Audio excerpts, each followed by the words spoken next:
The church smelled like lilies and lies. I sat in the front pew, staring at my son's casket, wondering how a father buries his only child and still finds the strength to breathe. The pastor's voice droned on about eternal rest and heaven's gates, but I wasn't listening. My eyes were fixed on the woman in black lace sitting 3 rows behind me, my daughter-in-law, Melina. She dabbed at her eyes with a silk handkerchief, but I never saw tears. Just that calm, practiced expression she'd perfected over the years. The one that fooled everyone but me. Have you ever sat through a funeral knowing the biggest lie in the room wasn't the eulogy, but the people giving it? Because that's exactly where I was. Surrounded by mourners who whispered about tragedy and fate, while I sat there knowing something darker had taken my boy from me. I just couldn't prove it yet. The lawyer, Harlan Vex, sat beside Melina, his expensive suit sharp enough to cut glass. He leaned toward her and whispered something I couldn't hear, but I caught her response, a slight nod and the faintest smile pulling at her lips. At my son's funeral. My hands tightened into fists. Evelyn would have known what to do. My wife always had a way of seeing through people's masks. But she'd been gone for over a year now, her heart giving out from what the doctors called natural causes. I knew better. Heartbreak doesn't show up on death certificates, but it kills just the same. Hi viewers, kindly tell us where you're watching from and what time it is. Warm welcome to the family. Enjoy the story. The pastor finished his prayer, and people began to shift in their seats. That's when I noticed him. A thin man with silver hair and a limp, wearing a dark gray suit that had seen better days. He slipped through the church doors like smoke, quiet and unassuming, carrying a manila envelope pressed against his chest. I'd never seen him before in my life. He moved past the other mourners, past the stained glass windows throwing colored light across the floor, and sat directly behind me. Close enough that I could hear his breathing, shallow and nervous. The service continued, but my attention was split. Who was this stranger? Why did he keep glancing at Melina with those sharp, knowing eyes? Then the pastor said his final blessing. People started standing, gathering their coats, preparing to follow the hearse to the cemetery. The stranger leaned forward, so close I could smell old coffee on his breath. His whisper cut through the organ music like a blade. Mr. Holloway, your son didn't sign his will. She did. The world stopped. My heart hammered against my ribs. Blood rushed in my ears, drowning out every other sound. I tried to turn, to see his face clearly, but he'd already pulled back slightly. Who? I started, but movement caught my eye. Melina had seen us. Her face, always so composed, so perfectly controlled, drained of color like someone had opened a valve. Her hand flew to her throat, fingers pressing against her pearls as if they could protect her from what was coming. Harlan noticed immediately. His head snapped toward us, his practiced smile vanishing. For the first time since I'd met that slick lawyer, I saw something real cross his face. Fear. Pure, undiluted fear. The stranger pressed something into my hand, the manila envelope, and whispered again, faster now. Everything you need is in here. Give it to the authorities. And Mr. Holloway. He paused, his voice breaking slightly. Your son found out what she did.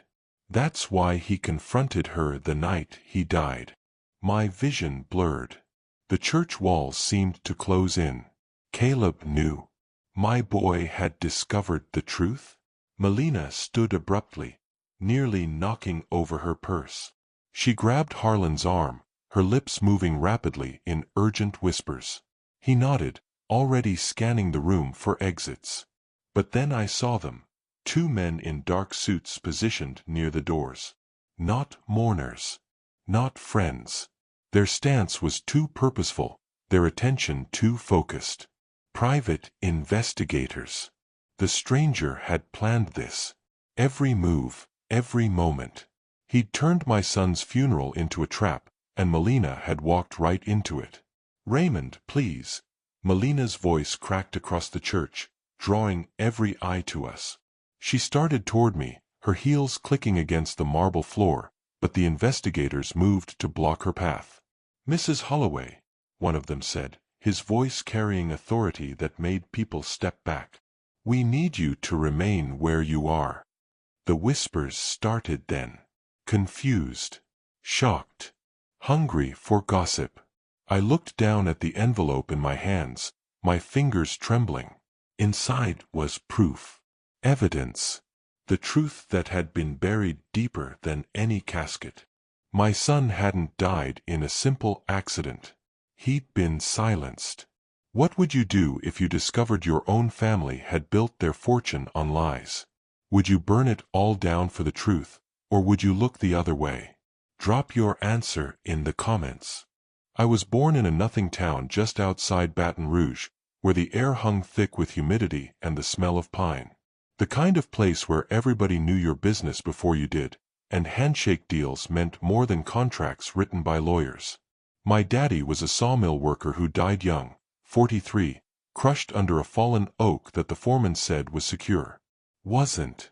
I was 17 when I watched them lower his body into Louisiana soil, and I made a promise over that grave. I'd build something that lasted. Something no accident could take away. Took me 20 years, but I did it. Holloway Lumber started in a rented shed with 2 employees and equipment held together with prayer and welding wire. Evelyn and I ate beans and rice for months, saving every penny, reinvesting every profit. She kept the books while pregnant with Caleb, her handwriting neat and careful in those ledgers. "We're building legacy, Ray," she'd say, rubbing her swollen belly. "Something our boy can be proud of." And God, we were happy. Poor as dirt, working 18-hour days, but happy. Caleb came into the world screaming like he had opinions about everything, and from day one, that kid was mine. Not in a possessive way, in a connection way. Like we were cut from the same stubborn cloth. I remember him at 5 years old, standing in the mill yard with a toy hammer, fixing stacks of lumber while the real workers grinned and played along. Remember him at 12, hands shaking but determined, helping me replace the transmission in our old Chevy. Took us all weekend, but when that engine turned over, the pride on his face could have lit the whole parish. "Did we do it, Dad?" "We sure did, son." He brought Evelyn flowers every Sunday, wildflowers from the roadside, grocery store carnations when he got older and had allowance money.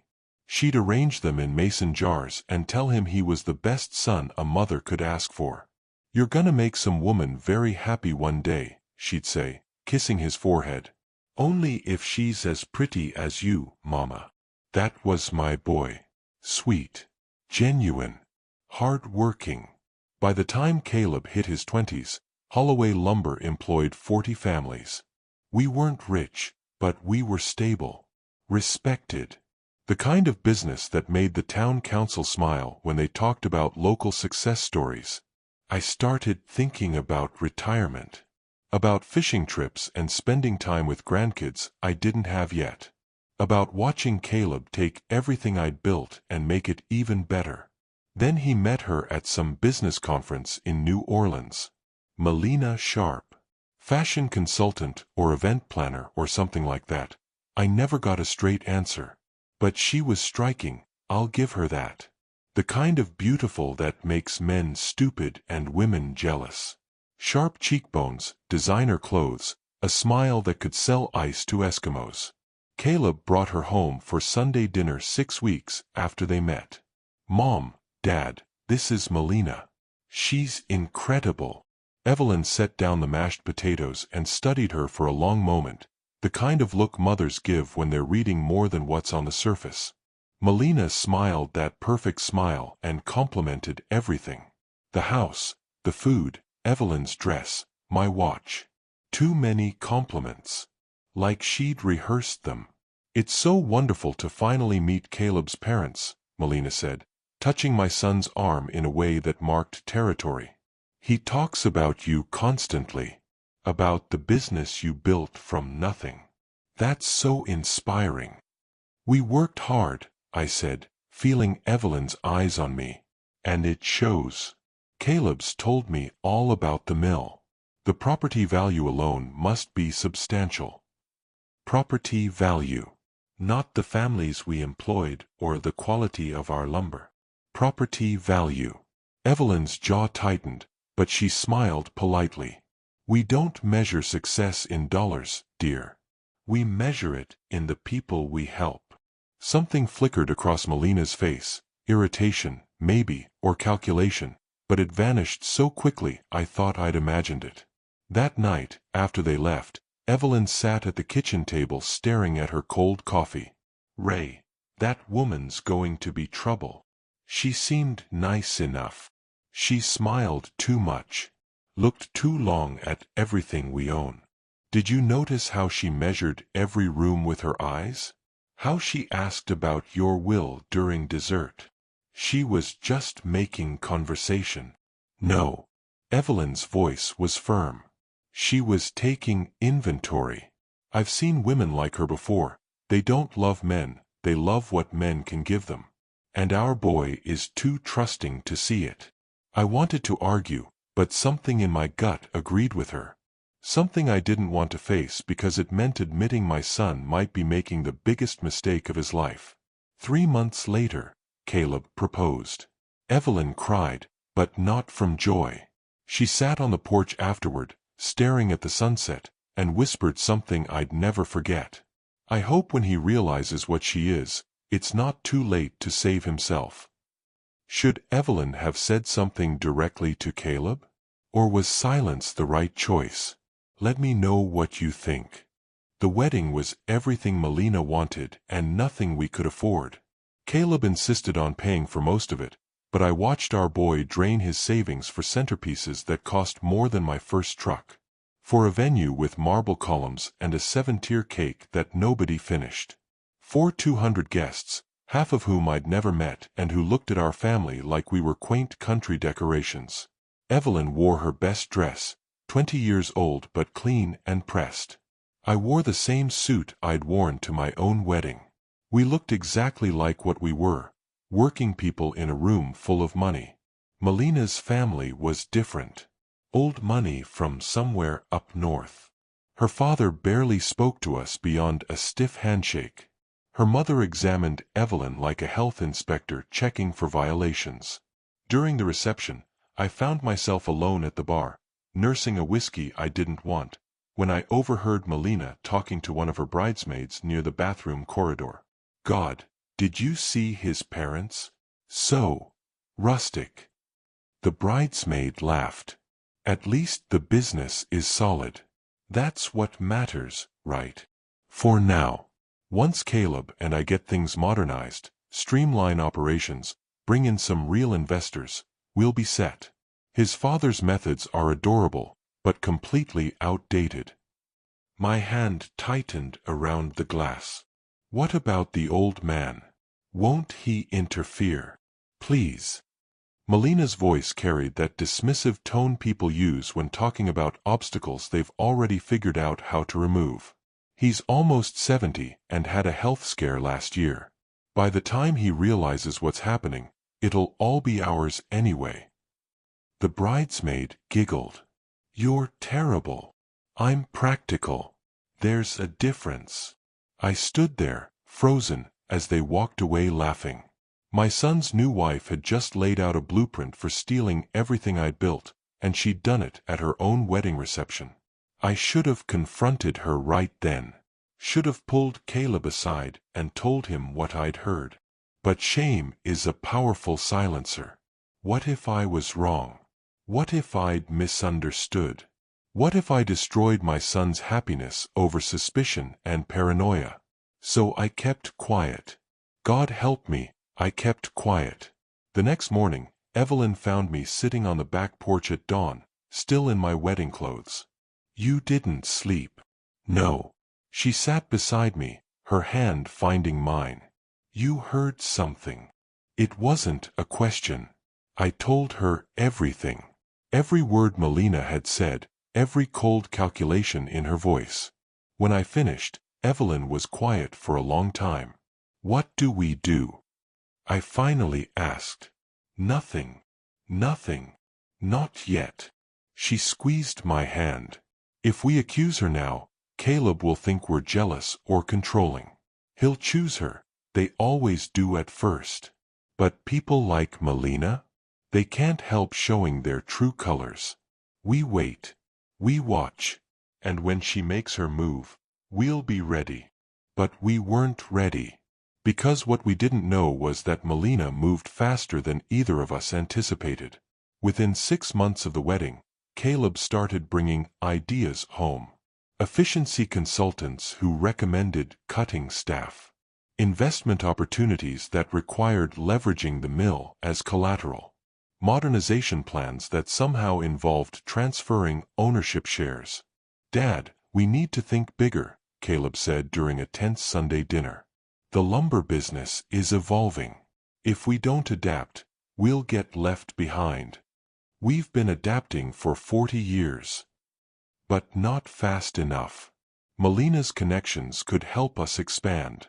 Triple our revenue in 5 years. And what's she get out of it?" Wrong question. I saw it immediately in how Caleb's face hardened. "She's my wife. What's good for the business is good for us. I thought you'd be happy I'm taking initiative." Initiative built on whose advice? Yours or hers? What's that supposed to mean? Evelyn put her hand on my arm, but I was already too angry. "It means I've spent 40 years building this business on trust and sweat, and I won't watch it get turned into some Wall Street scheme." Caleb stood, his chair scraping against the floor. "Maybe it's time you accepted that it's not just your business anymore. You made me a partner, remember? Or was that just for show?" He left before I could answer. Melina followed, but not before turning back with a smile that confirmed everything I feared. She'd won. Evelyn started having chest pains a week later. The doctors called it stress-induced angina. Prescribed pills and rest and reducing anxiety. But I knew what it really was, a mother's heart breaking as she watched her son drift away, manipulated by a woman who saw him as a transaction. "Ray," she whispered one night, "promise me something. Anything. Don't let them bury the truth. Whatever they do, whatever they take, don't let them rewrite what this family stood for. Our legacy isn't money. It's honesty. Remember that." 6 months later, she was gone. And the very next week, I received the first legal notice. Have you ever watched someone you love make a terrible mistake and felt powerless to stop it? That's where I was. And it was about to get so much worse. Evelyn's funeral was smaller than Caleb's would be. Quiet. Just family, a few neighbors, and the people from church who'd known her since she was young. Melina wore black, but it was designer black, the kind with a label that costs more than most people's monthly mortgage. She stood beside Caleb, her hand on his arm, looking appropriately somber while checking her phone every 10 minutes. I watched her during the service. Watched how her eyes never quite focused on the casket. How she shifted her weight like someone waiting in line at the DMV. How when my son finally broke down crying, her face registered something closer to impatience than sympathy. After they lowered my wife into the ground, Melina approached me. "Raymond, I'm so sorry for your loss. Evelyn was a wonderful woman. Wonderful woman. Like she'd known her. Like they'd been close. Thank you. If there's anything we can do." "There is." I looked her straight in the eyes. "You can let my son grieve without filling his head with business plans." Her smile never wavered. "I would never. Family comes first. Always." 2 weeks later, I got locked out of the company's financial accounts. Not a warning. Not a discussion. Just a cold email from the bank. "Your access has been revoked per the primary account holder's request." I called Caleb 17 times. He didn't answer. Finally sent a text. "We need to talk. Now." He showed up at the house that evening, but he brought Harlan Vex with him. The lawyer. slick as oil in his three-piece suit, carrying a briefcase like he was going to court. "Dad, this isn't personal. You brought a lawyer to your father's house. How is that not personal?" Harlan stepped forward with that practiced smile lawyers perfect in law school. "Mr. Holloway, we're simply here to clarify some administrative changes. As part of the company's restructuring. Restructuring. Several ownership adjustments were necessary. All completely legal and above board, based on documents you signed 6 months ago." My blood went cold. What documents? He opened his briefcase and pulled out a folder. Inside were papers with my signature at the bottom. Transfer agreements. Ownership modifications. Legal language I didn't understand but recognized as dangerous. "I never signed these." "According to our records, you did. March 15th, at the notary office downtown." Ring any bells? March 15th. I'd been in the hospital then, recovering from a mild stroke that had left me disoriented for days. I was in the hospital in March. "Actually," Harlan's smile widened, "you were discharged on the 14th. The notary has a record of your visit the following day." "That's impossible." "Nevertheless, it's documented, witnessed, notarized, legally binding." I looked at Caleb. My son. My boy. The kid who used to bring his mother flowers and help me fix cars. "You know I didn't sign those papers." He looked away. "Caleb, look at me." When he finally did, his eyes were those of a stranger. "Dad, the business was struggling. We had to make changes. You were sick, not thinking clearly. We did what was necessary. We, Melina and I, for the company, for our future. Not our future. Not the family's future. Theirs. So you forged my signature." "That's a serious accusation," Harlan interjected. "Without proof, I'd advise against making such claims. Slander can be very costly." The threat was clear. "Shut up or we'll bury you in legal fees." I looked at the papers again, at my signature that wasn't quite right. The R was too curved, the H too tall. Someone had practiced but hadn't perfected it. "Get out of my house. Dad. Both of you. Now." Caleb hesitated, but Harlan touched his elbow and they left. I watched through the window as my son got into a car I didn't recognize, probably Melina's choice, and drove away without looking back. I called a lawyer the next day. A real one, not a snake like Harlan. But the answer was the same. Without concrete proof the signature was forged, without witnesses or evidence, it was my word against theirs. And I was just a grieving old man who'd recently had a stroke. Over the next year, I watched Holloway Lumber die by inches.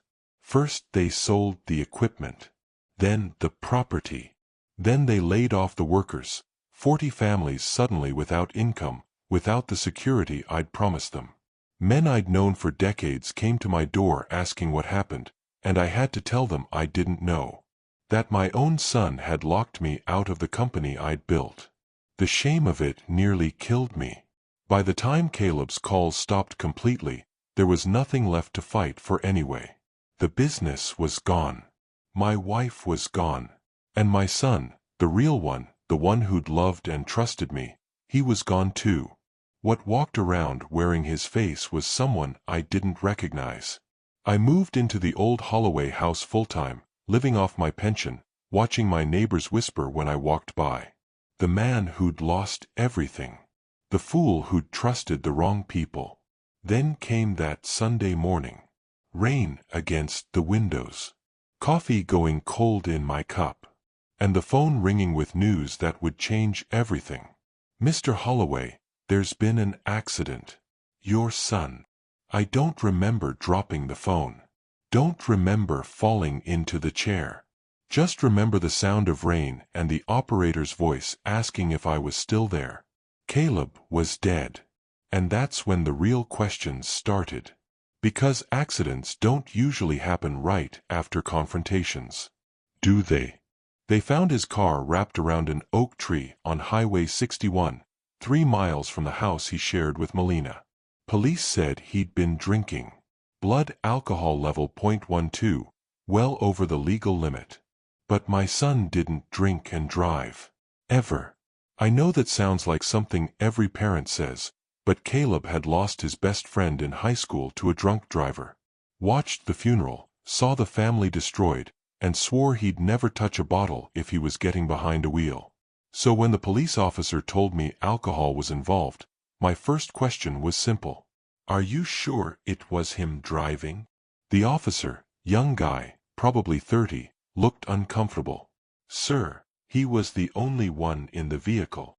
But are you sure he was driving when the accident happened? The body was found in the driver's seat. Found in the driver's seat. Not driving. Found. Did you test for other substances? Check for signs of a struggle? Run a full toxicology? Mr. Holloway, I understand this is difficult. Answer the question. He sighed. Standard procedure was followed. Accident reconstruction indicated high speed and loss of control. Consistent with intoxicated driving. I'm sorry for your loss.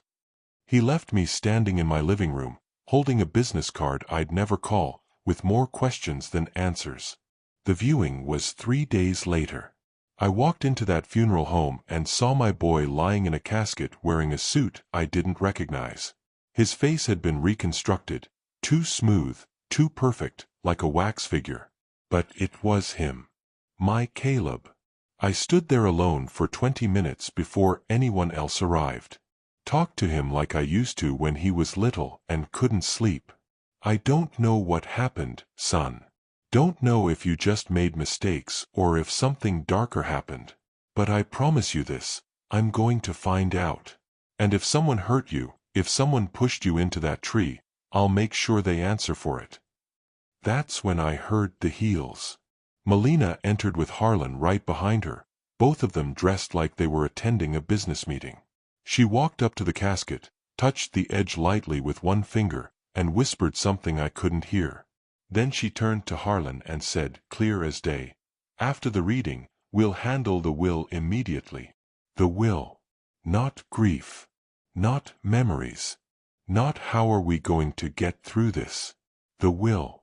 I watched them for the next 2 hours as visitors came and went.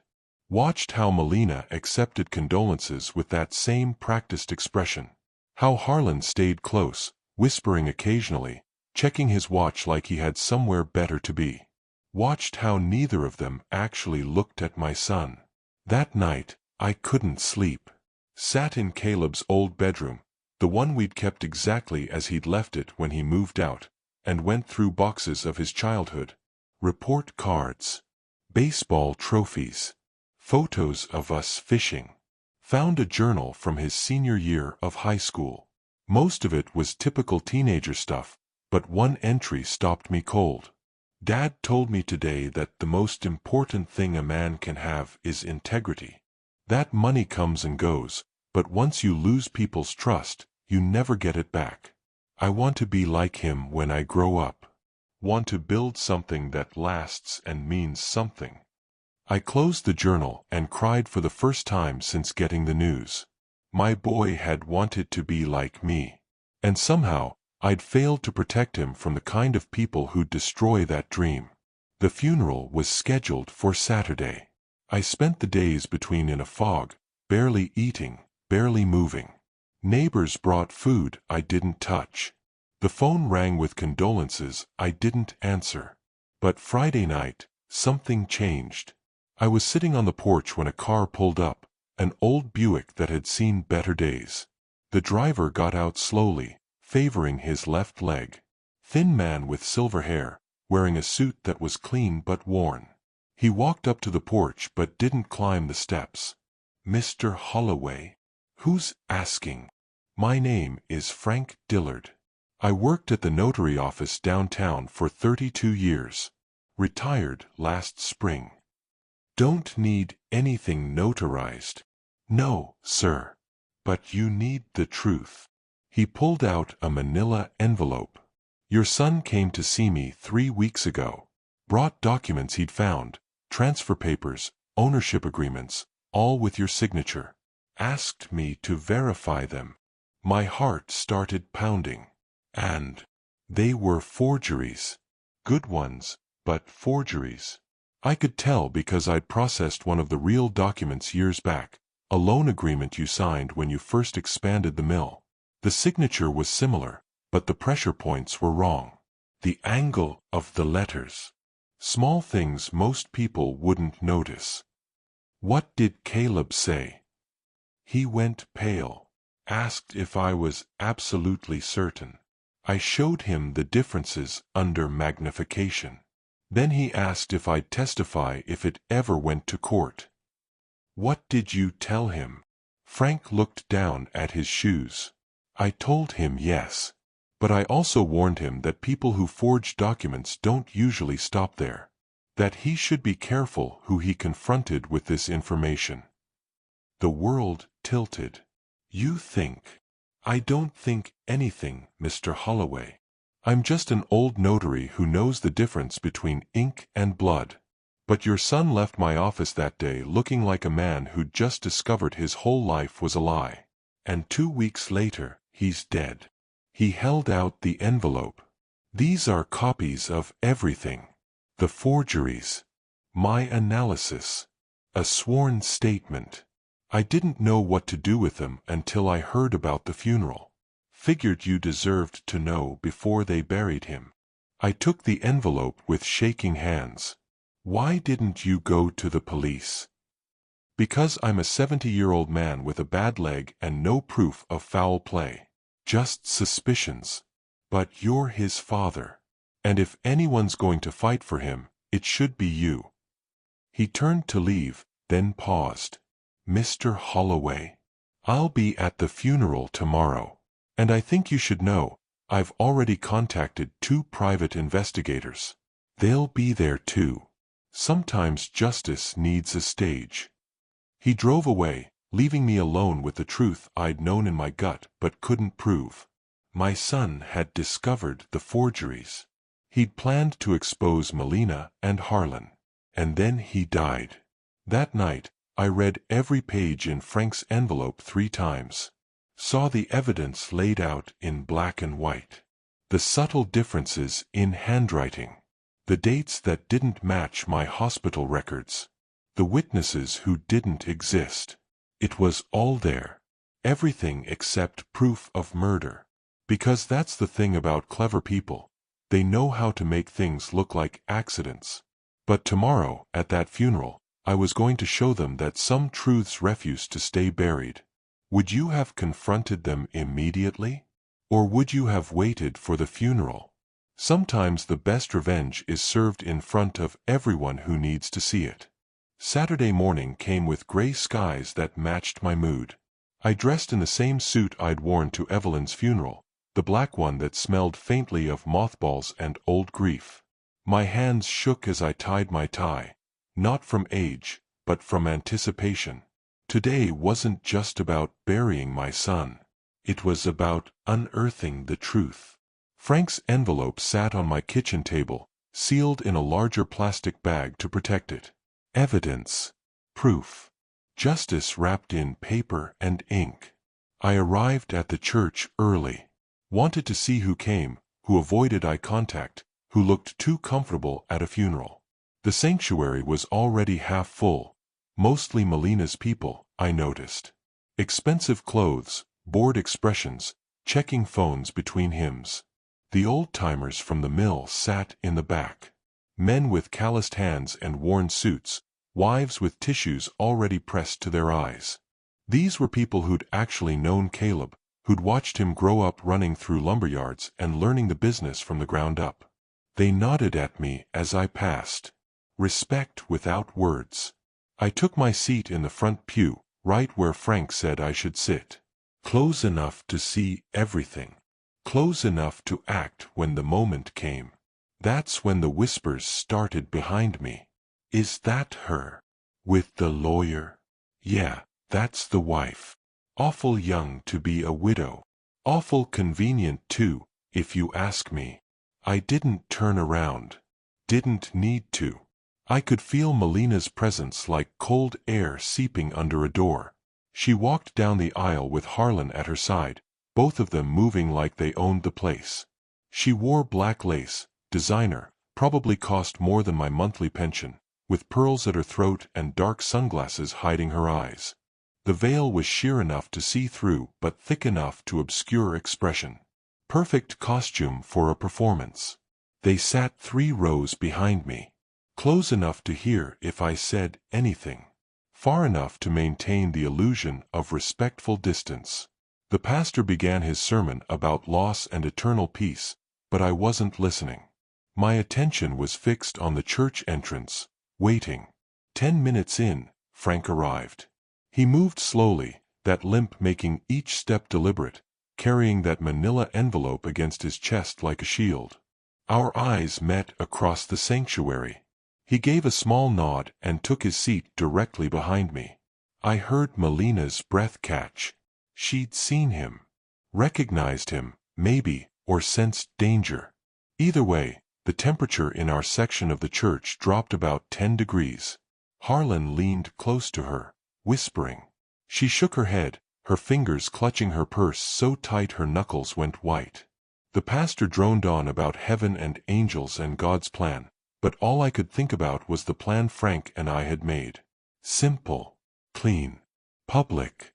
Wait until the service ends. Wait until everyone's watching. Then expose them in front of God and everybody. Evelyn used to say that evil hates the light. That cockroaches scatter when you flip a switch. Today, I was going to test that theory. The organ music swelled. People stood for the final hymn. My heart hammered against my ribs so hard I thought everyone could hear it. This was it. The pastor gave his closing benediction. May the Lord bless you and keep you. Frank leaned forward. I felt his breath against my ear, smelled that old coffee smell, and heard the 6 words that would change everything. Your son didn't sign his will. She did. Time fractured. The organ music faded to nothing. The people around me blurred into shadows. All I could hear was my own pulse and those 6 words echoing in my skull. I started to turn, to demand answers, but Frank pressed the envelope into my hand. Everything's in here. Timestamps. Witnesses. Proof she forged his signature on the will 3 days after he died. He never signed it, Mr. Holloway. She did. And I think she did it before he was even cold. My vision went red at the edges. The will. The one that probably left everything to her. The one that would complete her theft of everything my family had built. She'd killed my son. I knew it now with absolute certainty. And then she'd signed his name to documents that made her rich. I looked down at the envelope, my hands shaking so badly I nearly dropped it. That's when Melina saw us. Her face, always so controlled, so perfectly composed, drained of every drop of color. The pearls at her throat seemed to choke her. Her mouth opened, but no sound came out. Harlan followed her gaze, and his reaction was even better. The lawyer, the man who'd threatened me with slander charges, who'd smiled while helping steal my life's work, went absolutely white. Not pale. White. Like someone had opened his veins and let all the blood out. Oh God, Melina whispered, loud enough for people nearby to hear. Oh God, no. She grabbed Harlan's arm. He was already moving, already trying to calculate an escape route. But that's when I noticed them. 2 men in dark suits standing near the exits. Not mourners. Too alert. Too focused. Frank's investigators. The trap had been set long before any of us walked through those church doors. Melina stood abruptly, nearly knocking over her purse. People turned to stare. She didn't care. Her eyes were locked on Frank, on me, on the envelope that contained her destruction. Raymond. Her voice cracked. Raymond, please, we need to talk. Privately. I think we're past private conversations. You don't understand. I understand plenty. I stood, holding the envelope where everyone could see it. I understand my son discovered you'd been forging documents. I understand he confronted you about it. And I understand that 2 weeks later, he's dead. The church went silent. Every conversation stopped. Every head turned. Even the pastor froze mid-step. Melina's veil couldn't hide the panic in her eyes anymore. That's not. You can't just accuse. Mr. Holloway. One of the investigators stepped forward, his voice calm and official. We need everyone to remain calm. Mrs. Holloway, Mr. Vex, we have some questions about certain documents filed with the county clerk's office. Harlan made his move then. Tried to slip toward the side exit like oil finding a crack. But the second investigator was already there, blocking his path with the kind of presence that comes from years of law enforcement. Going somewhere, counselor? I don't have to answer questions without my own lawyer present. That's your right. But running from a church during a funeral? That looks real bad. Real suspicious. People were pulling out phones now. Recording. Whispering. The story spreading in real time through texts and social media. Melina's perfect performance was collapsing like a house built on lies. She turned to me, her voice desperate now. Raymond, I know what this looks like, but I swear. You swear. My voice echoed off the stone walls.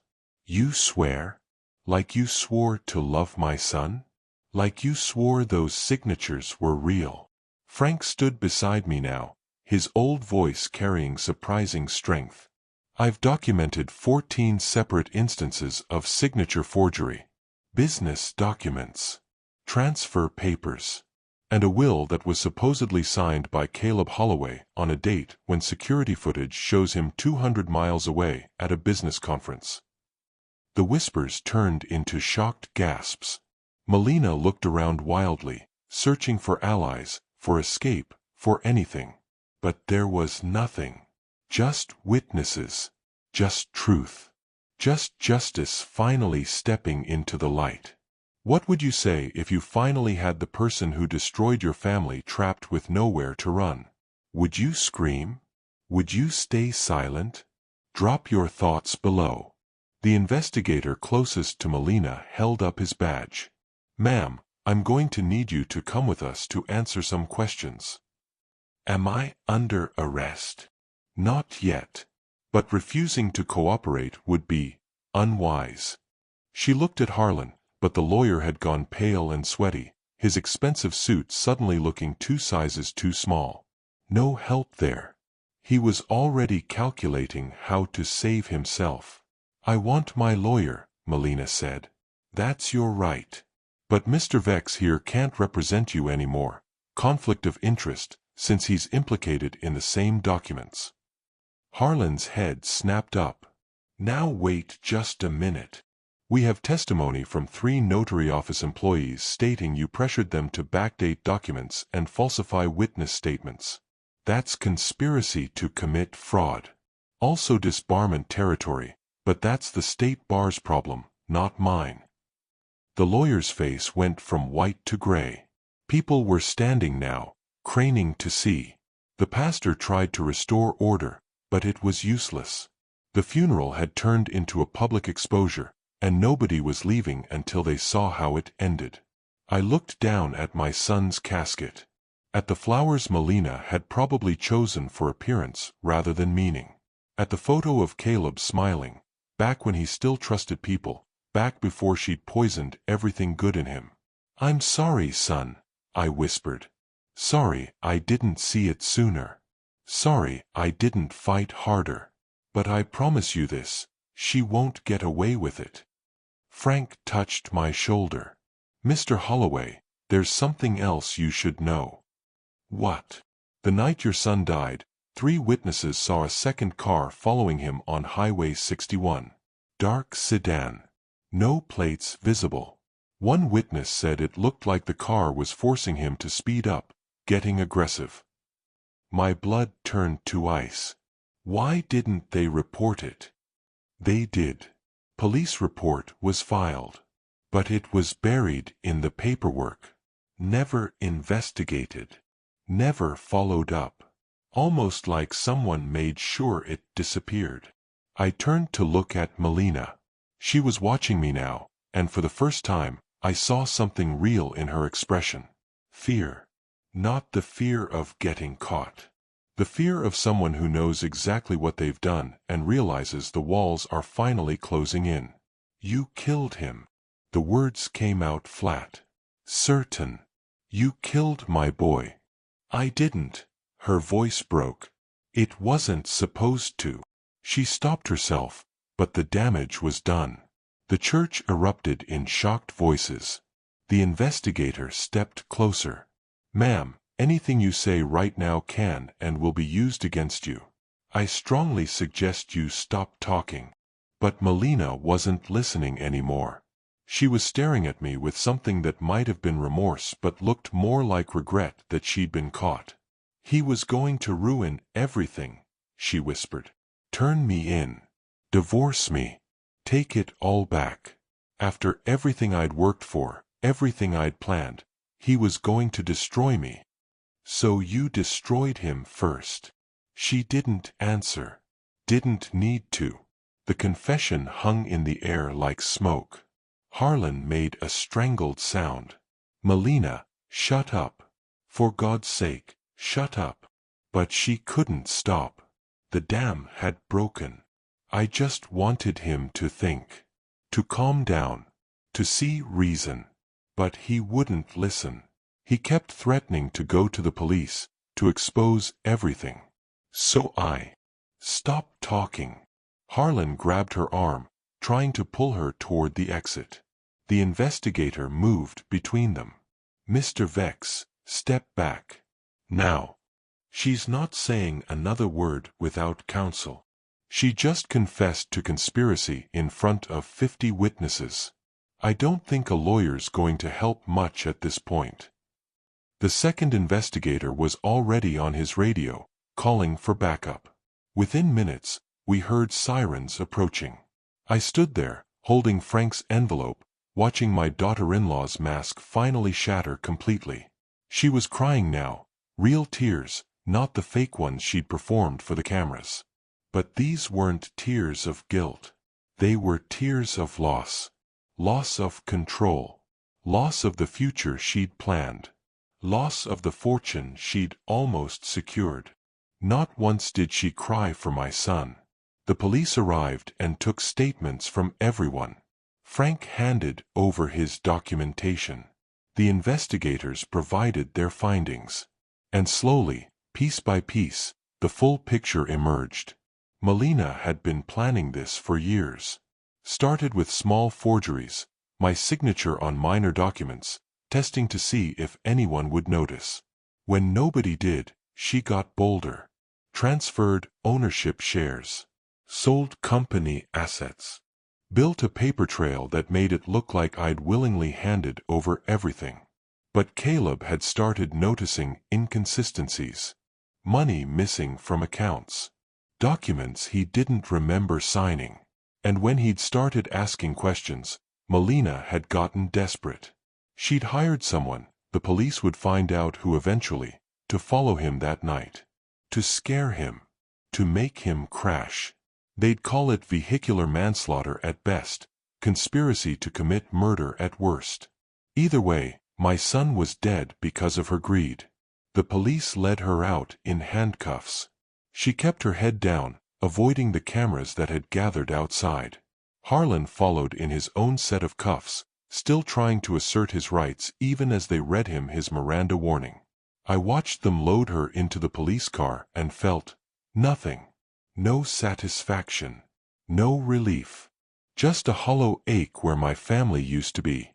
Frank stood beside me as the cars pulled away. Justice doesn't always feel good, does it? No, it doesn't. But it's necessary. Your son deserved the truth. I nodded, staring at the church where we'd just buried him, where we'd exposed the woman who'd killed him, where justice had finally shown up, late but loud. Thank you, I said quietly, for coming forward, for having the courage to do what was right. Frank smiled sadly. I'm just an old notary who knows the difference between real signatures and fake ones. But you, Mr. Holloway? You're the one who had the strength to see it through, to stand up in front of everyone and demand the truth. That takes a kind of courage most people don't have. Have you ever had to choose between keeping peace and demanding justice? What would you have done in my position? Let me know in the comments. The days after the funeral blurred together like watercolors in rain. The story exploded across local news, then regional, then picked up by national outlets hungry for drama. Widow arrested at husband's funeral made for excellent headlines. They interviewed neighbors, former employees, anyone who'd ever met Melina or Caleb. Most of the coverage got it wrong, sensationalized the drama, missed the real tragedy. That a good man had been manipulated, betrayed, and ultimately killed by someone he'd trusted with his whole heart.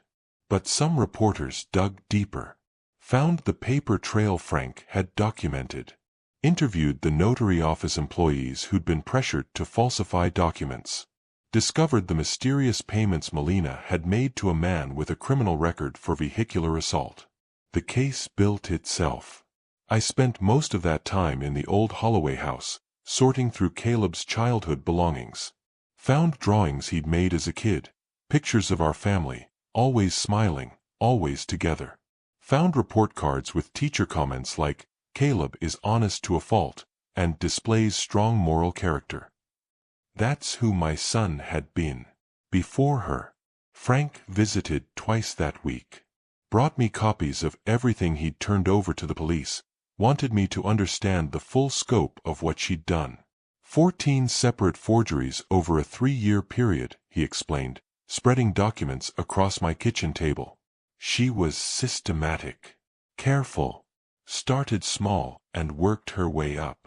How did Caleb finally catch on? Bank statement didn't match. He noticed a transfer he didn't remember authorizing. Started pulling records, comparing signatures. That's when he came to me.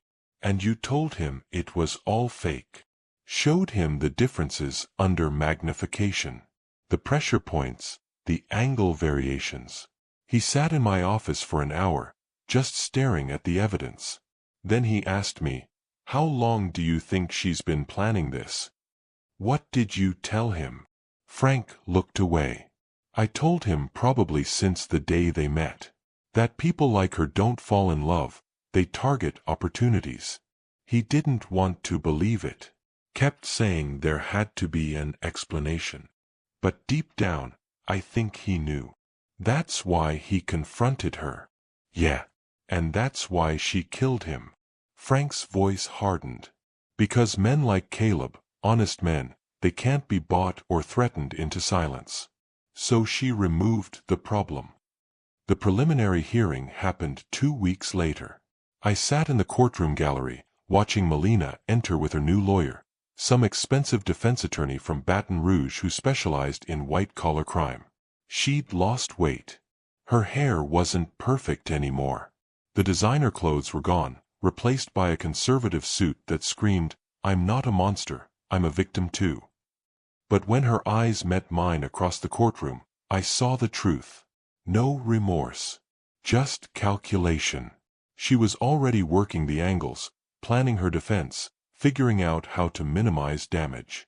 The prosecutor laid out the charges: forgery, fraud, embezzlement, conspiracy to commit murder. Each count came with years of prison time. Together, they added up to a life sentence. Melina's lawyer argued bail, claimed she wasn't a flight risk, had ties to the community, deserved the presumption of innocence. The judge looked at the evidence, at the witness statements, at Frank's documentation. Then he looked at Melina. Bail denied. Remanded to custody until trial. Her face went pale. She'd expected to walk out of there, probably figured her lawyer's reputation would be enough. But the evidence was too strong, too damning. They led her away in handcuffs. This time, she looked back at me, and I saw something I hadn't expected. Hatred. Pure, undiluted hatred. Not for getting caught. Not for losing. But for me, specifically, for not rolling over and accepting her theft. For fighting back. For demanding justice. Good, I thought. Hate me all you want. My son is still dead, and you're the reason why. Harlan's hearing was the next day. His lawyer tried to argue he'd been misled by his client, hadn't known the signatures were forged, was just doing his job. The prosecutor destroyed that defense in minutes. Showed emails where Harlan had explicitly discussed managing the old man's objections and ensuring documentation was airtight. Proved he'd known exactly what was happening and had actively participated. His bail was denied too. The local bar association began disbarment proceedings the same week. His career was over, even if he somehow avoided prison time. Frank came by the house that evening with a bottle of whiskey. Figured you could use a drink. We sat on the porch, watching the sun set over the old mill property. Empty now, sold off piece by piece, nothing left but memories and weeds. You know what Evelyn used to tell me? I said after my second glass. She used to say that evil always reveals itself eventually. That you can't hide rot forever. Sooner or later, the smell gives you away. Smart woman. The smartest. I should have listened to her from the start. Should have seen what Melina was the first day Caleb brought her home. You wanted to believe in love. In family. That's not a weakness, Mr. Holloway. That's what makes you human. Got my son killed. No. Frank's voice turned hard. Melina's greed got your son killed. Her choices. Her actions. You don't get to carry that weight. We finished the bottle in silence as darkness fell. Somewhere in the distance, I heard the sound of 18-wheelers on the highway. The same highway where Caleb had died. The same road he'd driven 1,000 times before that night. Before she'd hired someone to chase him off it. The trial was set for 4 months out. The prosecutor said it was an open and shut case, that Melina would probably take a plea deal rather than face a jury. But I hoped she wouldn't. Hoped she'd be arrogant enough to think she could win, to put on a performance for 12 strangers and try to charm her way out of a murder charge. Because I wanted her to hear every piece of evidence. Every forged signature. Every lie she'd told. Every manipulation she'd orchestrated. I wanted her to sit in that courtroom and face what she'd done. But more than that, I wanted her to know that she'd lost. That despite all her planning, all her schemes, all her careful construction of a false reality, the truth had won. Justice had whispered at a funeral. And now it was about to roar in a courtroom. What punishment do you think fits someone who steals a family's legacy and kills to cover it up? Death penalty? Life in prison? Or something else? Share your thoughts. 3 months later, Melina's lawyer called requesting a meeting. Not at his office. Not at the courthouse. At the church where we'd buried Caleb and exposed her lies. Neutral ground, he said. A place where honest conversations could happen. I almost said no. What could she possibly have to say that I needed to hear? But curiosity got the better of me. And maybe, deep down, I wanted to look her in the eyes one more time and see if there was any humanity left. I arrived early. The church was empty except for afternoon light filtering through the stained glass, painting colored patterns across the floor. Same light that had been there the day we buried my son. Same quiet. Same sacred space that had witnessed her downfall. She came in alone. No lawyer. No guards, though I suspected they were waiting outside. She wore county jail orange, her wrists showing the pale marks where handcuffs had rubbed her skin raw. Her hair was pulled back in a simple ponytail. No makeup. No jewelry. For the first time since I'd met her, Melina looked ordinary. She sat in the pew across the aisle from me, keeping distance between us. "Thank you for coming." I didn't respond. "I know you have no reason to listen to me. No reason to believe anything I say. But I needed to see you. Needed to." Her voice cracked. "I needed to try to explain." "Explain what?" "How you systematically stole everything my family built. How you manipulated my son for years. How you had him killed when he threatened to expose you. I didn't mean for him to die. But he's dead anyway." She flinched like I'd slapped her. "Good. The man I hired, he was just supposed to scare Caleb. Make him think twice about going to the police. I swear, I never told him to." "To what? Force my son off the road at 80 miles an hour? Cause him to wrap his car around a tree? You hired a criminal with a history of violence and told him to scare someone. What did you think was going to happen? I thought Caleb would back down, would see reason, would understand that what we had, what we'd built together, was worth more than some old man's pride." Old man's pride.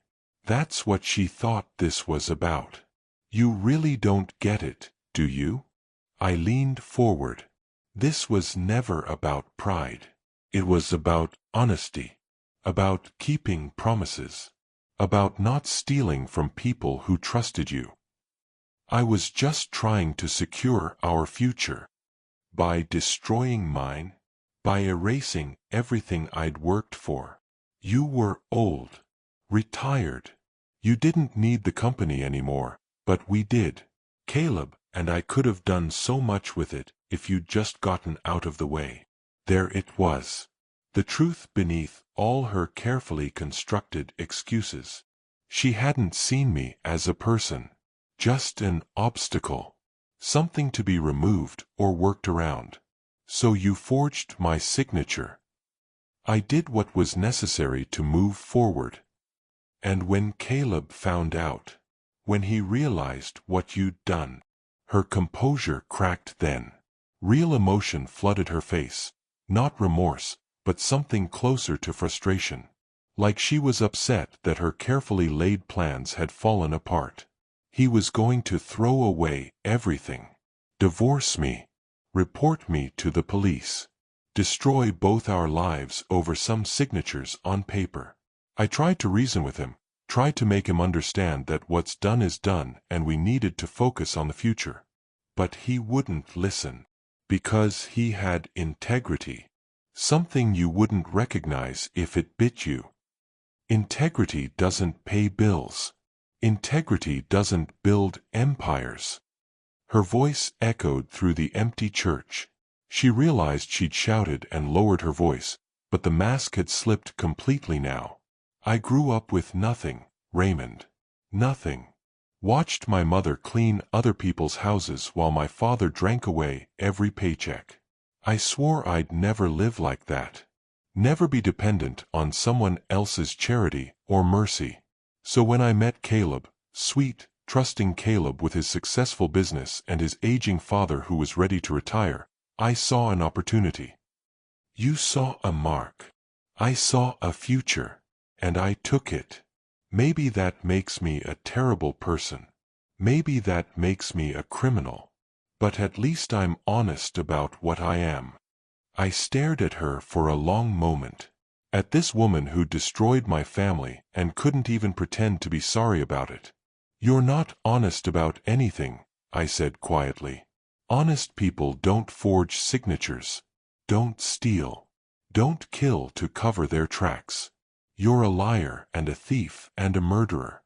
And the only thing you're honest about is not caring who you hurt to get what you want." She looked away, jaw tight. "I didn't come here for your forgiveness." "Good. Because you're not getting it. I came here because in 2 weeks, they're offering me a plea deal. 25 years if I allocate to conspiracy and fraud. Life without parole if I go to trial on the murder charge. Take the deal. I'm considering it. But before I do, I needed you to understand something. She turned back to me, and for the first time, I saw genuine emotion in her eyes. I never loved him. Your son. I tried. Thought maybe if I gave it enough time, real feelings would develop. But they never did. And the worst part is, I think he knew. The words hit me like a physical blow. What?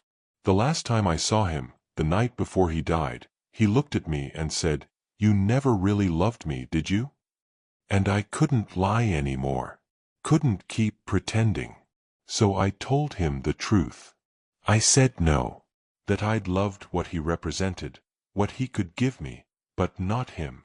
My hands clenched into fists. You told my dying son that you never loved him? He wasn't dying yet. He was angry, hurt, but alive. I thought. Her voice broke. I thought we'd have time to work through it. To figure something out. I didn't know he'd confront the man I'd hired. Didn't know it would escalate so fast. I stood up, suddenly unable to sit still. Walked to the altar and back, trying to process what she'd just admitted. My son had died knowing the woman he'd married, the woman he'd trusted with everything, had never loved him at all. Get out. Raymond. Get out of this church. Get out of my sight. Take your plea deal and rot in prison for the next 25 years. But don't you ever, ever speak to me again. She stood slowly, her chains rattling. At the door, she paused. For what it's worth, I am sorry. Not for what I did. But for how much it hurt you. You seem like a good man. You didn't deserve this. No, I didn't. And neither did my son. She left without another word. I sat in that church for another hour, staring at the altar where we'd said goodbye to Caleb. Processing everything she'd told me. The cold calculation. The complete lack of remorse. The casual admission that she'd destroyed a good man's life for money. Frank found me there as the sun was setting. Heard she wanted to meet. You okay? She never loved him, Frank. My boy married a woman who saw him as a transaction. And he died knowing it. That's the cruelest part of people like her. They don't just steal money or property. They steal hope, trust, the belief that people are fundamentally good. How do you come back from that? Same way you come back from anything. One day at a time. One choice at a time.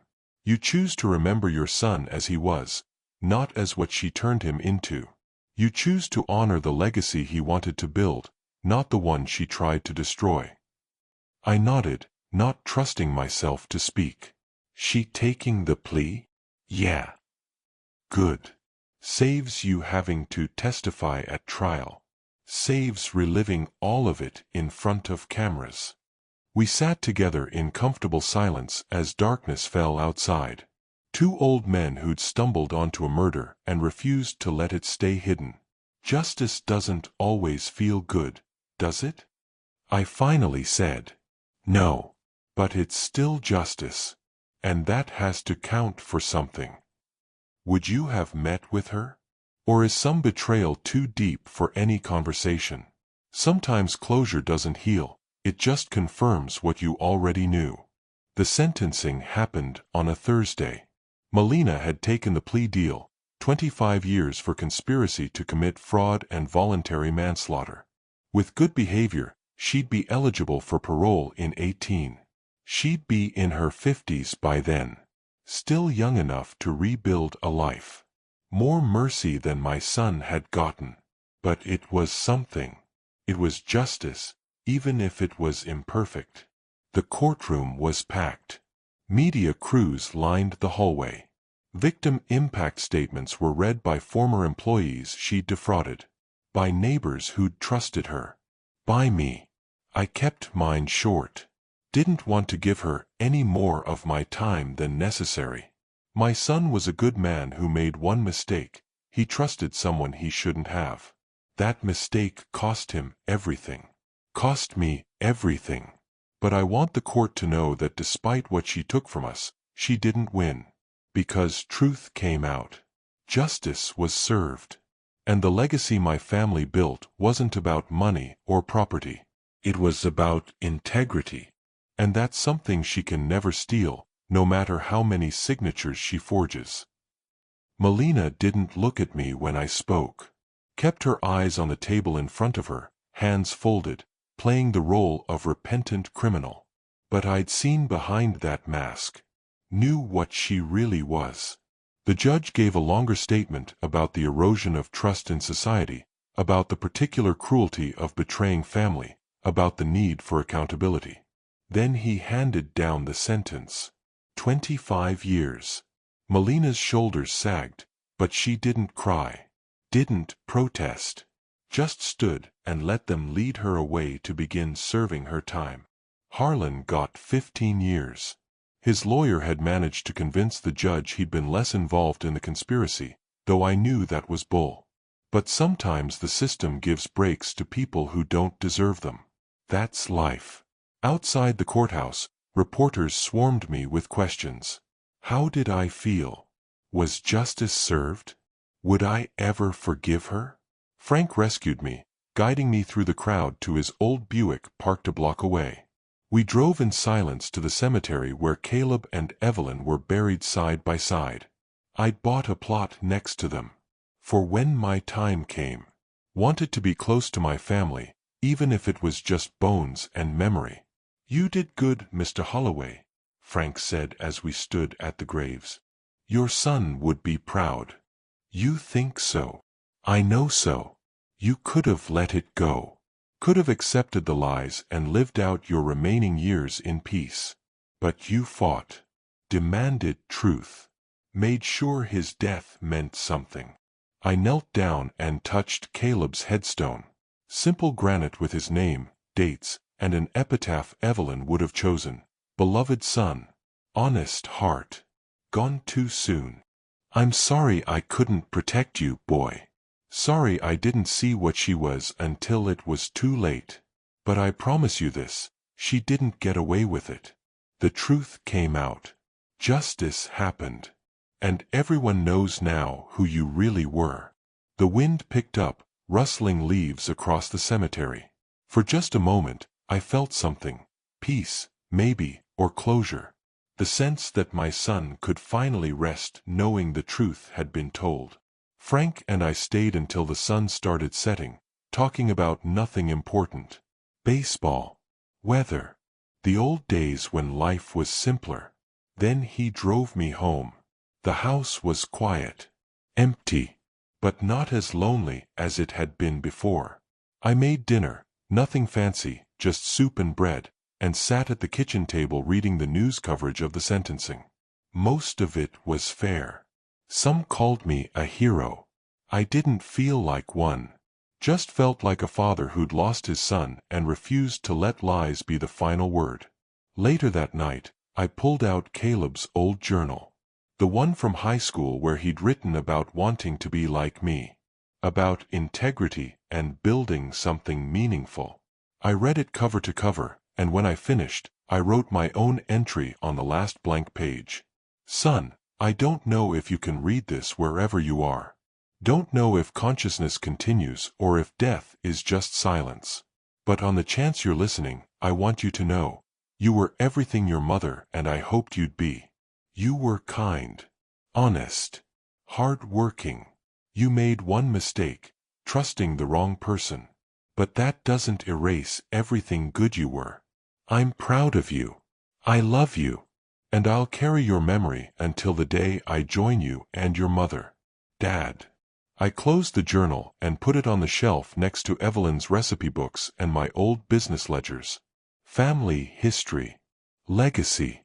The things that matter when everything else burns away. Frank visited the next week with news. The recovered assets from Alina's fraud had been returned to me, not much, but enough. The property where the mill used to stand. Some equipment that hadn't been sold. Enough to rebuild if I wanted. "What are you going to do with it?" he asked. I thought about that for a long time. An old man with property and no one to leave it to. A legacy in ruins that I could either bury or resurrect. "I'm going to start a scholarship fund," I said finally. "For kids from working families who want to learn a trade. Carpentry, welding, business management. The practical skills that build communities. Going to call it the Caleb Holloway Memorial Fund." Frank smiled. He would have liked that. Yeah, he would have. We spent the next few months setting it up. Filed the paperwork. Established the criteria. Reached out to local trade schools and community colleges. The first scholarship would be awarded the following spring. Full tuition plus a stipend for tools and materials. It wouldn't bring my son back. Wouldn't undo the years of lies and manipulation. But it would mean something. Would turn his death into something that helped others instead of just another tragedy people gossiped about. The local paper did a story about it. Small article on page 6, but it reached the right people. Within weeks, former mill employees started contributing. $5 here. $20 there. People who remembered Caleb as a kid, who'd worked alongside me for decades, who wanted to help preserve something good. By Christmas, the fund had grown beyond what I'd imagined. Enough for 3 full scholarships the first year. Maybe more after that. I visited the cemetery every Sunday, same as I used to visit with Evelyn when she was alive. Brought flowers, wildflowers when I could find them, grocery store carnations when I couldn't. Told Caleb about the scholarship fund. About the kids who'd applied. About how his name would help young people build honest lives. "You're still doing good, son," I said. "Even now. Even after everything. Your mother would be so proud." Frank joined me sometimes. We'd stand there in companionable silence, 2 old men who'd stumbled onto evil and refused to look away. "You ever regret it?" he asked one Sunday. "Exposing everything. You could have taken a payoff, stayed quiet, lived comfortably." "Every single day," I admitted. "Not because I did the wrong thing, but because knowing the truth doesn't make it hurt less. Doesn't bring them back. No. But it means something. Your son's death meant something because you demanded justice. That counts. Does it? Has to. Otherwise, what's the point of any of it?" I didn't have an answer for that. Still don't. But I kept going anyway. Kept building the scholarship fund. Kept visiting the graves. Kept telling anyone who'd listen about the dangers of greed and the importance of integrity. Years passed. The fund grew. The first recipients graduated and got good jobs. One became a master carpenter, another opened her own welding business, a third started a construction company that employed 20 people. They sent me letters sometimes. Thanking me. Telling me how the scholarship had changed their lives. How they'd heard Caleb's story and were inspired to build their own legacies on honesty and hard work. That's when I finally understood what Evelyn had meant all those years ago. Legacy isn't what you leave behind in money or property. It's what you leave behind in people. In the choices they make. In the values they carry forward. Melina had tried to steal my legacy. Tried to erase everything I'd built. But she couldn't. Because legacy isn't paper you can forge or property you can steal. It's truth. And truth, once spoken, can never be completely silenced. I'm 76 now. Not much time left, probably. The doctors say my heart's wearing out. Same thing that took Evelyn. But I'm not afraid. Because when I die, I'll be buried next to my wife and son. And somewhere out there, young people I've never met will be building honest lives on the foundation of a scholarship that bears my boy's name. That's legacy. That's justice. Not the courtroom kind. The real kind. The kind that outlasts headlines and prison sentences and revenge. Frank died 2 years ago. Quiet death in his sleep. Exactly how he would have wanted it. I spoke at his funeral, told everyone how he'd been the one with the courage to step forward when it mattered most. How he'd proven that one person with evidence and integrity can change everything. They buried him with full honors. Retired notary. Honest man. Someone who'd made a difference. I visit his grave too now. 3 stops every Sunday. Evelyn, Caleb, and Frank. My family, blood and chosen. And I tell them all the same thing. We won. Not the way we wanted. Not without cost. But we won. Truth came out. Justice was served. And good people are building good lives because we refused to stay silent. Sometimes, late at night when the house is quiet and I'm alone with my thoughts, I wonder if I did enough. If I fought hard enough. If there was something more I could have done to save my son before Melina destroyed him. But then I remember what Evelyn used to say, you can't save people from their own choices, Ray. You can only love them and hope they find their way back. Caleb didn't find his way back. But his story, his truth, is helping others find theirs. And that has to be enough. Because in the end, that's all any of us can do. Tell the truth. Demand justice.